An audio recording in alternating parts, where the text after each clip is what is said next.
今から数百年前に天子が日本の守護神として国内4カ所に神社を建立して祭りごとを行い、その四大明神の一つ北の守り神として船橋のこの地に黒龍大明神を建立されたと言われています。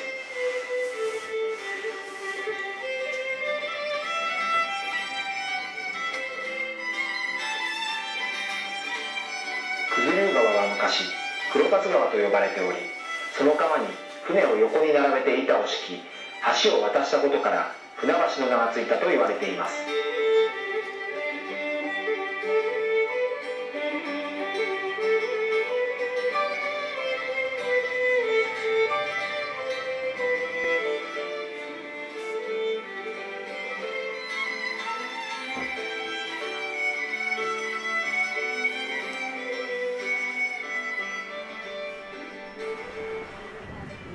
身体がこれはどうなるんですかっていう話は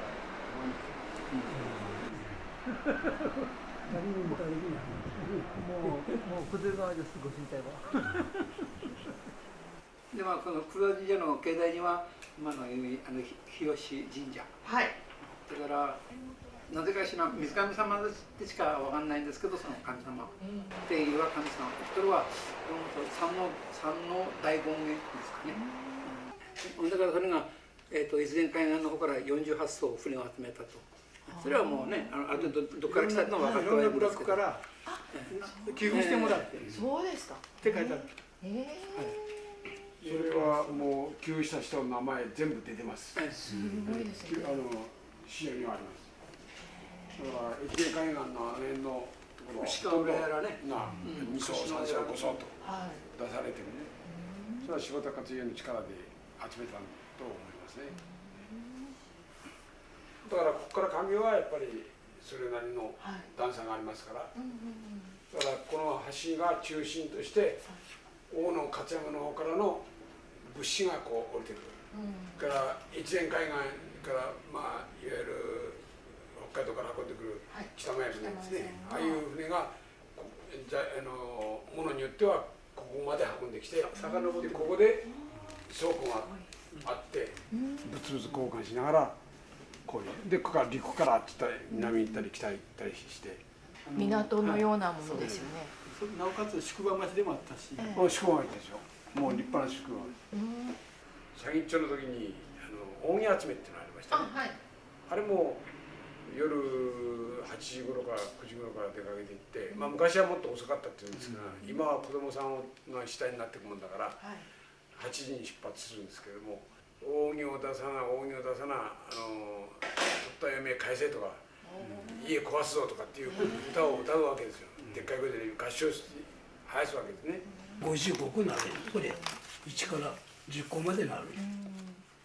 でここにもつけたり、ここに帯風のことが乗っかって、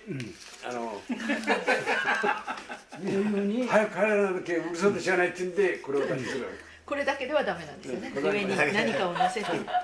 扇集めの各お祝い事あって、新しい家を建てた時、お嫁さんもらったり、お婿さんに行った場合に、何十年前はしたんだ。扇集めの11日か10日の日かの夜の8時から子供が帰ってめでたいとこあったら、各回ってこの上でお盆乗せて、この上へ祝儀をもらうんですって。で済んだらまたこうやってしてこれに作るね。ずっと毎年これを守って作り続けてるってことですもんね。千足千何百足という藁の束を使うわけですから、それはすごいですね。一丁二短分っておっしゃってます。一丁二短分の藁ってかなりですよね。最近集まらないですよ。藁って本当貴重品っていうか高価ですからね。これはもう歴史に対して理解していただけてるわけ。本当ですよね。皆さんがけなるんがあるんやね。そうでしょうね。もうええってもあるんで。これ見るも安いですからや。ここの皆さんは日本一だと思ってます。でどうしてこういう形になってるかっていうのはちゃんとそれなりの祝いがあるんですけど、ホームページ見ると自然と出てきますけど。はい